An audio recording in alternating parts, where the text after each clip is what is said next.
Hello and welcome to the Political History of the United States. Episode 3.11, The Causes of Queen Anne's War. This week, we are going to spend the first of two episodes looking at Queen Anne's War. Queen Anne's War is a conflict that seems often forgotten in American colonial history. However, it is a battle that would carry with it some major ramifications for the future of the North American English colonies. It would help set the stage for further conflict with both the Native American tribes as well as the French later in the century.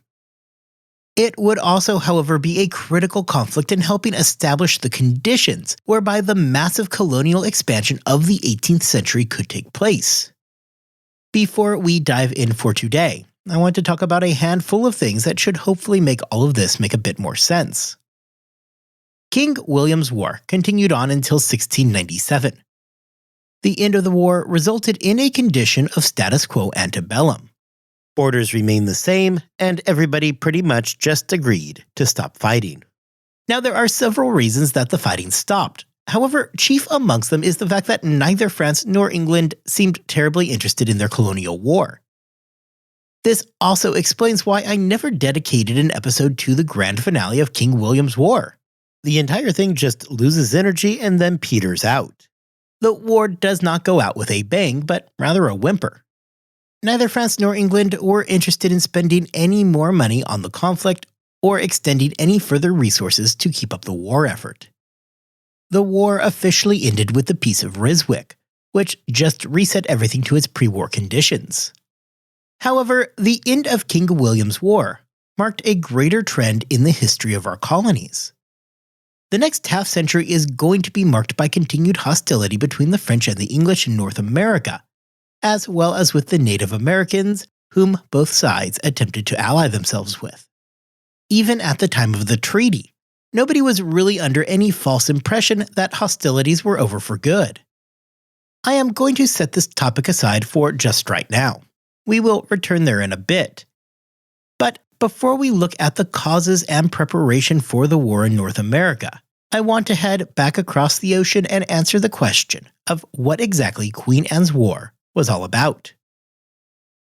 The outbreak of Queen Anne's War has little to do with anything going on in the colonies.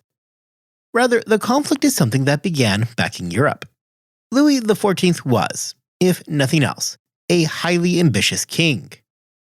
Now, Louis was long interested in making France the predominant power in Europe. However, the recent string of losses in the colonies had stymied his dreams. The problem was that Europe at this point was a continent full of alliances. There were great powers aligned with the smaller countries.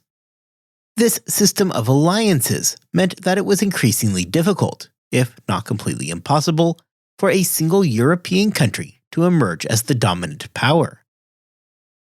Much to the chagrin of Louis XIV, and likely a few other European leaders, this produced a kind of stability that was very difficult to move past. While stability is often something that is much sought after, in a system like Europe during this era, it made upward progress virtually impossible. Everybody was stuck in their spot, and it was going to take something significant for a rearranging of the European power structure. As though on cue, it would be Charles II of Spain who would go ahead and die without an heir in 1700, thus disrupting the balance of power in Europe. The problem is that, as one would imagine, upon the death of Charles II, everybody had their eyes on the Spanish throne. Spain was still a major power at this point. Though they had begun their decline really at the end of the 30 Years' War, that does not mean that come 1700 they had become a second-rate power. They were still a major European power as well as a colonial juggernaut. As with the death of kings throughout time, where there has not been a clear successor, what followed was a battle for the throne. In this particular case, what so seriously threatened the balance of power in Europe is that Louis XIV's mother had been Anna of Austria, a Spanish princess and the daughter of Spanish King Philip III. So, Philip III was the grandfather of Louis XIV. Philip III's son, the aptly named Philip IV, was the father of Charles II, thus making Charles II's grandfather also Philip III. This was the nightmare of the English. Louis XIV had a legitimate claim to the Spanish throne. Now, by this point, Louis XIV was an old man and was not actually planning on taking the throne for himself. However, Louis XIV was very interested in passing the throne to his own grandson, Philip of Anjou. The results here for France, however, would basically be the same. They would have a blood union with Spain and would quickly become the dominant power in both Europe and in the colonies. The idea of a union between Spain and France was about the worst thing that the English could imagine. What's worse for England is that Charles II had indicated that he did want Philip to succeed him to the throne.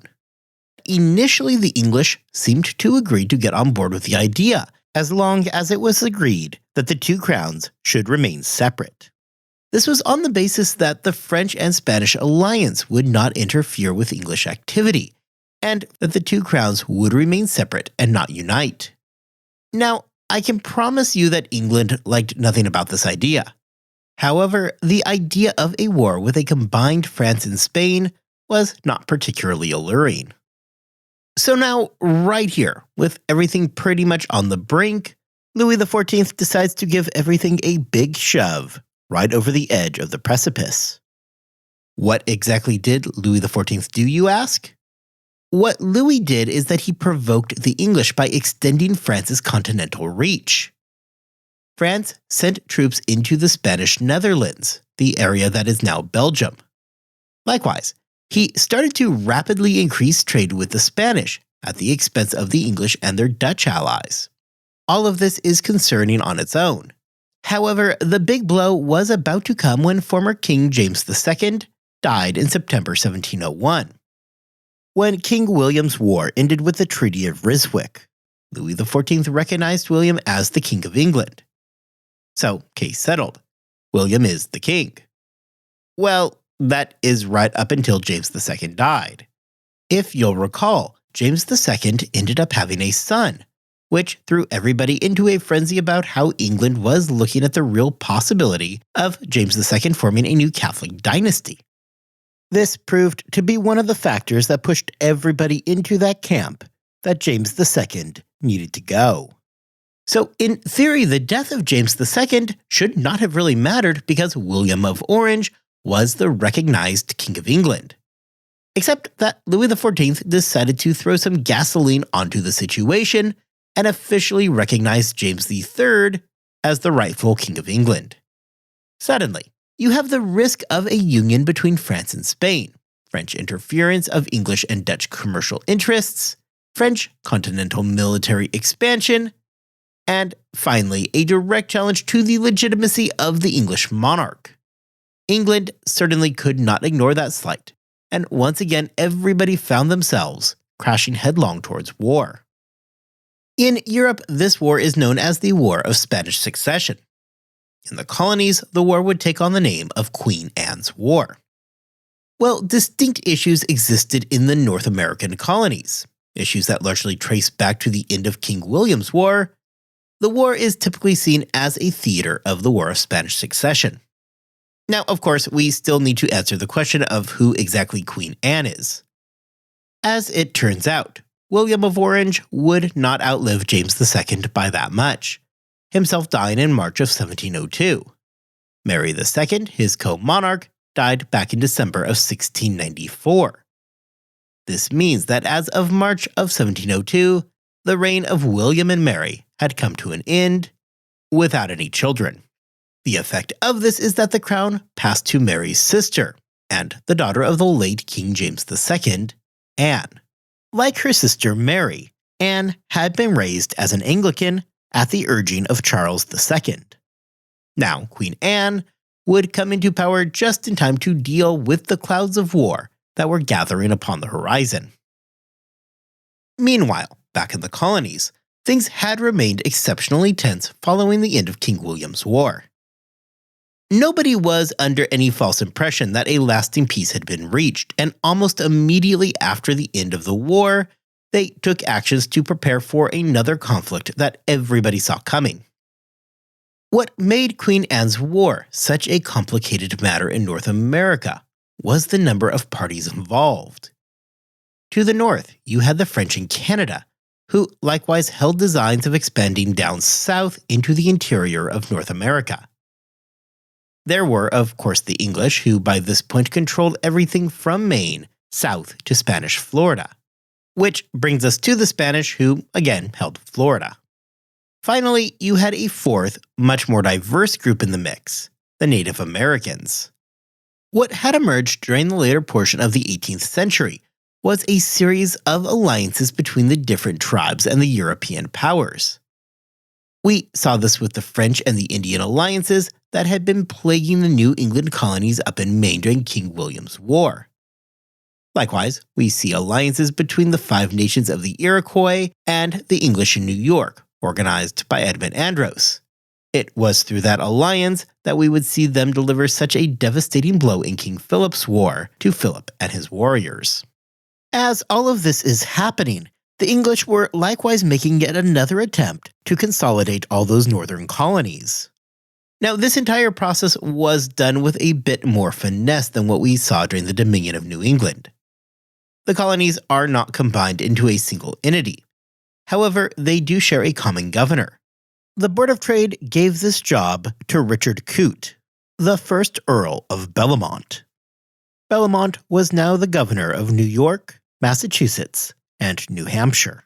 He was also named militia commander of both New Jersey and Rhode Island. The colonists in Massachusetts hated everything about this, as it reeked of the Old Dominion government. The experiment lasted just 3 years, until the death of Bellamont in 1701. The consolidation under Bellamont was not as much for the purpose of extracting more revenue out of the New England colonies, nor was it meant to help rein in colonial excesses as the Dominion was.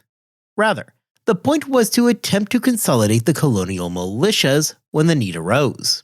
Problems with cohesion further followed the end of Bellamont's time as he was replaced with Joseph Dudley. And yes, I do mean that Joseph Dudley. It will probably not come as a surprise to any of you that the colonists in Massachusetts were not thrilled with the appointment of their new governor. They had not forgotten the Dominion, nor the role that Dudley played in it. Dudley proved to be a deeply unpopular figure, and his place as governor of the colony during a time of war is going to make him an ideal scapegoat whenever something goes wrong. Among the most serious concerns for the English was that they remained sparsely settled along the frontier, and were often easy targets for Indian raids. Back when we discussed King Philip's War, we spent a lot of time talking about the hit-and-run Indian tactics that came to define the war for them. If you'll recall, tribes would move into these frontier towns, strike quickly causing significant damage, and then disappear back into the woods before the English could respond. The Native Americans understood that engaging the English in a pitched battle was probably not going to end well for them. These methods of striking quickly and then getting out, however, meant that the Native Americans could deal a good amount of damage while limiting their own exposure. This technique had proven to be an effective way of fighting the English, and the tribe saw no reason to give it up now. The French, preparing for a future conflict, built a series of fortifications along the upper portions of the Mississippi River. Among the most critical of these forts was built by a handful of settlers along the St. Clair River, linking Lake Erie and Lake Huron. This particular fort marks the founding of Detroit. The purpose of these forts was to protect the fur trade from English incursion, specifically to the west of the Mississippi, where the French dominated. One of the real advantages that the French in the region had is that they were a unified front. The French settlement in Canada was a single, cohesive unit, whereas the English colonies were a mismatch of different settlements. This helps to explain why the English were so interested in attempting to make the colonies more cohesive, beyond just the establishment of forts up in the north. France was shoring up their defenses along the southern Mississippi as well. In 1701, the French had established a few small forts around the area of New Orleans, though the city itself would not officially be founded for another 17 years. The French likewise founded a settlement in 1699 in modern-day Biloxi. This is critical as it meant that the French now had increased their control over both the northern Mississippi as well as the southern Mississippi River. This would greatly increase their access to the Gulf of Mexico, hence increasing their ability to conduct commerce. Among the European powers, it was the French and the English who were really in control of the future United States and Canada. However, the Spanish were still a player in all of this. The important portion of their holding that we need to glance at is, of course, Florida. Florida had never really become a major colonial settlement for the Spanish, and remained a minor holding of theirs.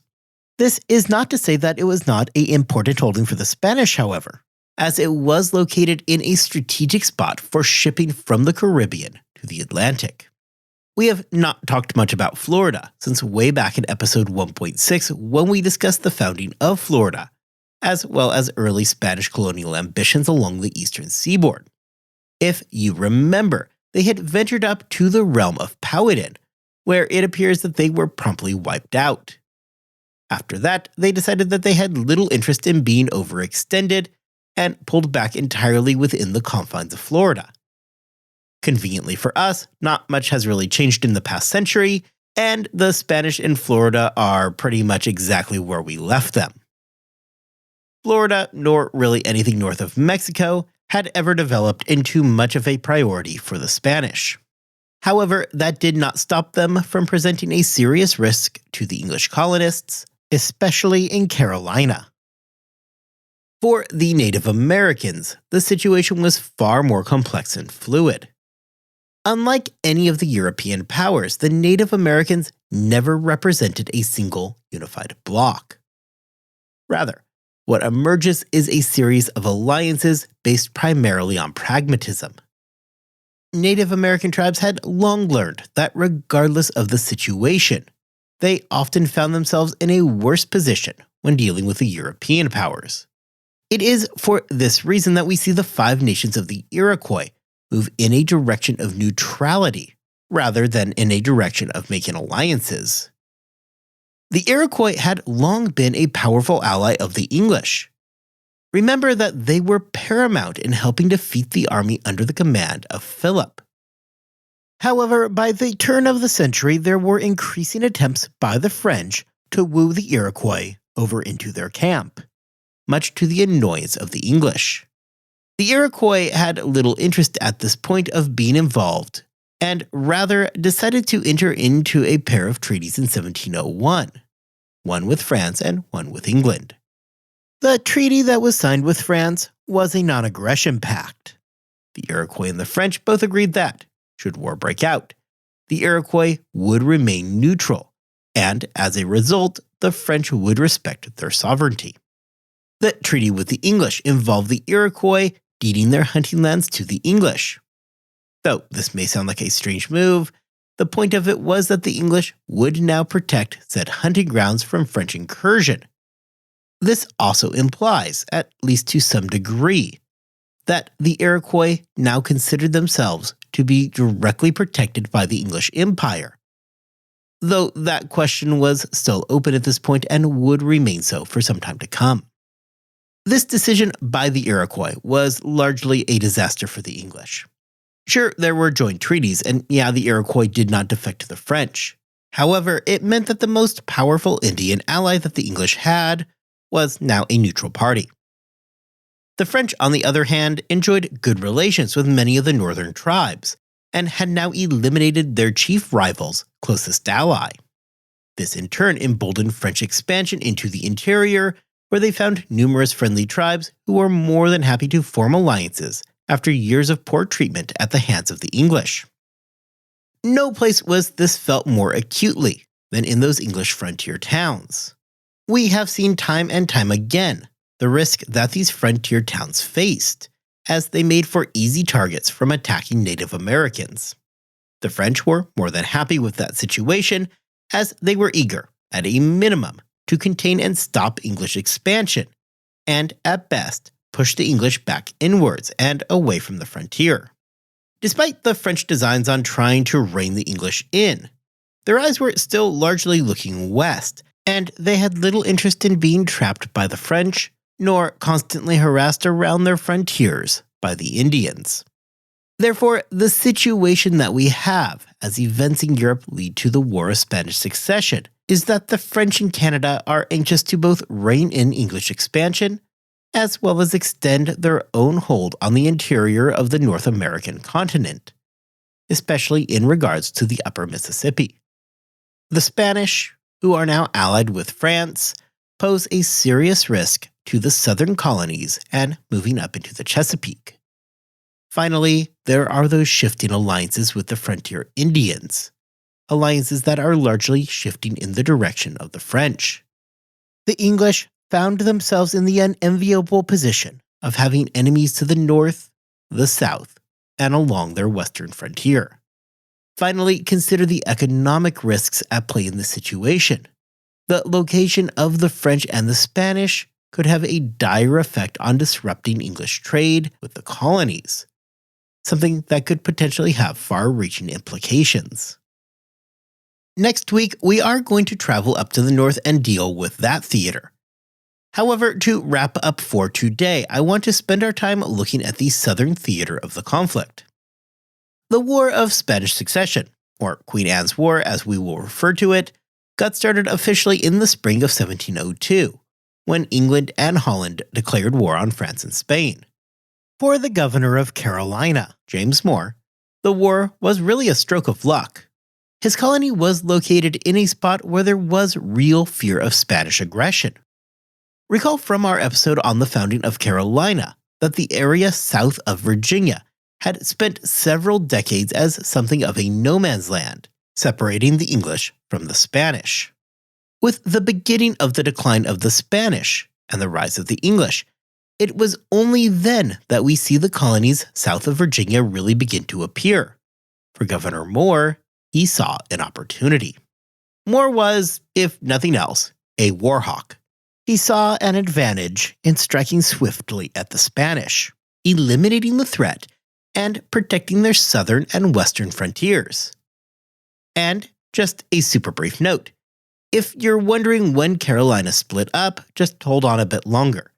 We are going to be having a few episodes a bit down the road about the Carolina colony, where we're going to address that. The Spanish struck first, leading an attack in 1702 on the Carolina frontier, with the Appalachians doing most of the actual fighting. Unfortunately for the Spanish, the English had been tipped off of the incoming raid, and absolutely routed the combined forces at a skirmish along the Flint River in what is now Georgia. The English, like the Spanish, turned to the Native Americans to aid in the fighting, and in this case it was the Creek tribe that did much of the heavy lifting.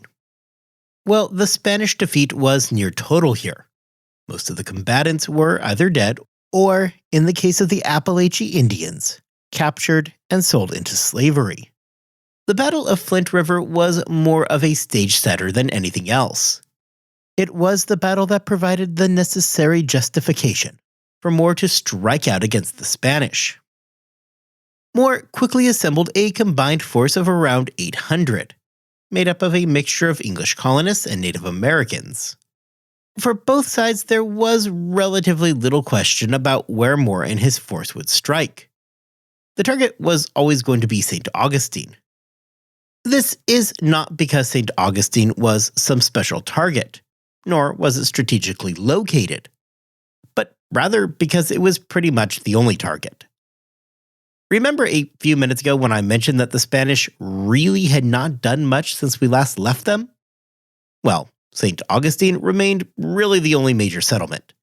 Sure, there were a few fortifications scattered around here and there, but in terms of an actual settlement, St. Augustine was the only game in town. For the Spanish commander, Joseph de Zúñiga y Cerda, it made the job of protecting the city easier, though by no means was it going to be an easy task. Part of the problem that Zuniga faced was that he only had about 1,600 total people in the entire colony, meaning that the English had a sizable advantage in the numbers game.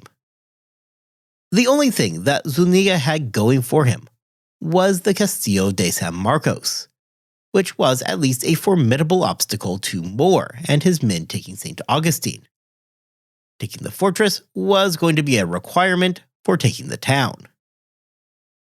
As Moore and his forces closed in on St. Augustine, he split his men into two columns, with Moore leading one group down the coast and the second heading down the St. Johns River, led by Colonel Robert Daniel. When the groups reconverged at St. Augustine in late October, they discovered that splitting into two columns was a pointless endeavor.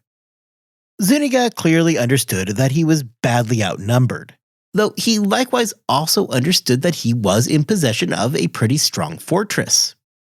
Putting the two and two together, Zuniga had evacuated the population of St. Augustine and moved everybody inside of the Castillo de San Marcos. This means for Moore, rather than a quick victory that he was probably hoping for, the plan became a, hopefully not prolonged, siege of the Castillo. Days turned into weeks as the English kept hurling cannonballs at the fort in an effort to wear Zuniga down. The second thing that happened here was a race would develop between Moore and Zuniga. The Castillo was badly overcrowded, and by this point the one saving grace for Zuniga is that Moore and his men were only equipped with solid shot and not exploding shells. If Moore could have launched exploding shells into the interior of the Castillo, it would have quickly become a bloodbath. For his part, Zuniga was trapped inside of an overcrowded fortress, with little hope of being relieved. Zuniga had realized, before he got himself holed up inside of the Castillo, that there was little hope of being relieved from the Spanish in Florida. The numbers simply were not there for a rescue mission. What Zuniga did do, however, was rush a dispatch out prior to the beginning of the siege. This dispatch was sent to the Spanish forces in Havana, letting them know of his predicament and requesting reinforcements. Not to be outdone, Moore quickly realized that he would really like some of those exploding shells that would turn the Castillo into a bloodbath. Moore therefore makes a risky move to send a ship south to the English base in Jamaica to acquire said exploding shells. What ensues is a race between the English and the Spanish for who would get help first. Moore, in this case, was at a distinct disadvantage. Havana is a lot closer to St. Augustine than is Jamaica. Further, the Gulf of Mexico at this point had a strong Spanish presence patrolling it. This is pretty much where things stand. For nearly 2 months, Moore blasted away at the Castillo. Zuniga would return fire while stuck inside of the Castillo. Rinse, lather, repeat. On December 13th, 1702, Spanish ships were spotted. Zuniga and the Spanish had won the race. For Moore, all hope of defeating the Spanish immediately evaporated. Suddenly, it was his turn to turn around and get out of Dodge while he still could. Moore did turn and destroy St. Augustine on his way out of town. Unfortunately, he also determined that escaping by sea was too dangerous, with the Spanish coming, and thus he was forced to burn the ships that he brought along with him. By the time that Moore and his men returned to Carolina, there was a lot of anger being thrown at their now former governor. Moore, desperate to try and salvage the situation, proposed an even more audacious plan to attack the Appalachian tribes on the eastern side of Pensacola. The assembly in Carolina, however, was just not feeling it. Moore, not to be deterred, ended up putting together his own force, built mostly of friendly Native American tribes, and undertook the mission alone. What ensued was nothing short of a complete pillaging of the Appalachian settlements. Moore and the men fighting with him would lead a campaign of total warfare against these tribes. The surviving Appalachian would be forced to move further inland, towards the relative safety of the French holdings in Alabama. It is at least an interesting thought of what would have happened should more have moved into Florida better equipped. Had the Castillo and Zuniga been defeated, Florida would have easily come into English control. As it stands, Florida would remain in Spanish possession until 1821, other than a few years after the 7 Years' War, when the English held it. The incident also illustrates the growing power of Carolina, and the threat that they faced from the southern theater of Queen Anne's War. Moore's mission on St. Augustine might have been a failure, but his routing of the Appalachian tribe had not gone unnoticed by either the Spanish nor the French. We will briefly return to Carolina next time, as it still does have a role to play in Queen Anne's War. However, we are going to leave it here for now. Next time, we are going to head north to New England, where the majority of Queen Anne's War is going to play out. We will then drop back down to the south to check on what is happening in Carolina. All of this is going to bring us to discussing the legacy of Queen Anne's War and what it would mean for the long term of our colonies. Until then, I hope you all have a fantastic 2 weeks. I hope that you are staying healthy and staying safe, and I will see you back here next time to wrap up Queen Anne's War.